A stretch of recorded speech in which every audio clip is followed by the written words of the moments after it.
What's going on, GNOB Faction? My name is Joshua Williamson. So for this whole video recipe, I'm going to show you how to make the best duck breast of your life using Sous Vide. It's very easy to make, time consuming, that's true, but in the end, it's worth it because duck breast is one of my favorite meats and this tastes amazing. So let's get started.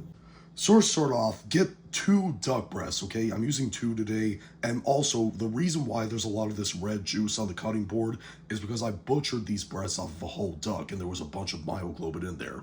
But what you want to do is take a knife and cut through the skin, score it like this, and doing this is what makes the skin on these duck breasts crispier. It makes them render the fat more. You also want to cut perpendicular as well. It will give it a nicer design also, along with rendering the fat more. And now it's time to season them. Now, the only seasonings that I'm using, and I'm using a generous amount of them as well, is coarse kosher salt and black pepper. And repeat that exact same thing on the other side. I forgot to record myself actually doing this, but what you want to do next is obviously, because we're cooking sous vide, put them in some food saver bags and vacuum seal them. Make sure there is no more air in the bag. Now, a lot of people will be put off by this temperature, but we're going to cook the duck breast at 135 degrees Fahrenheit. I don't remember what that is in Celsius, I'm sorry, but we're going to cook it for 2 hours at that temperature. And there is a disclaimer. When the duck breasts are done cooking and searing, they are going to be pink in the center. And don't worry about that because duck is different from chicken and turkey, okay? Duck has a natural pink color and it's going to be pink no matter how much you cook it, okay? No matter what the internal temperature is, it's still going to be a little bit pink.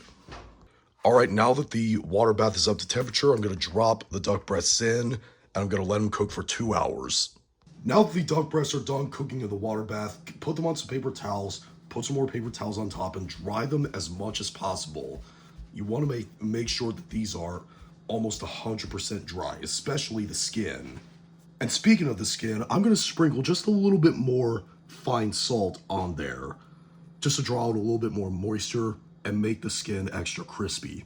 Then get a cast iron pan, put a very, very little amount of oil in there, just put a drop in there and wipe it all over the bottom, and then put the duck breast in cold.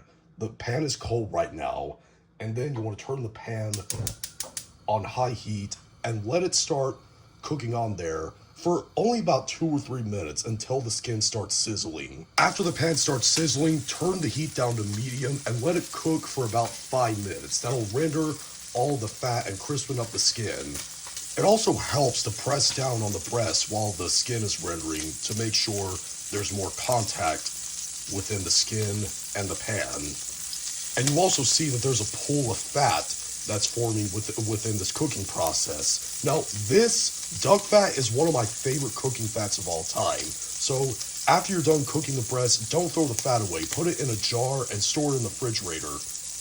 After the skin is done rendering, what you want to do is let it cook on the other side just for about 30 seconds until the other side is barely seared. All right, and the duck breasts are done, and I'm going to slice these. First of all, do you hear how crispy that skin is? And I'm going to slice this into strips just to show you the inside. Again, do not be put off by the pink color, okay? This is not a chicken or a turkey. And plus, with the sous vide process, we actually destroyed all the pathogens that are possibly in the duck. So it's perfectly safe to eat. Like I said, this was really easy to make, really simple, a bit time consuming because of the sous vide, but in the end, it's worth it. I love duck breast. This tastes amazing. Look how juicy this is, and that skin. If you've never had duck breast, it leaves like a really silky mouthfeel in your mouth after you're done eating it. It's so good. It has a really nice flavor. But if you tried this, leave it in the comment section down below and tell me what you thought, whether you liked it or you hated it. If you liked this video, thumb up, hate this video, thumb it down, and be sure to subscribe to become a member of the GNOB faction on a journey to 10,000 subscribers. See you later.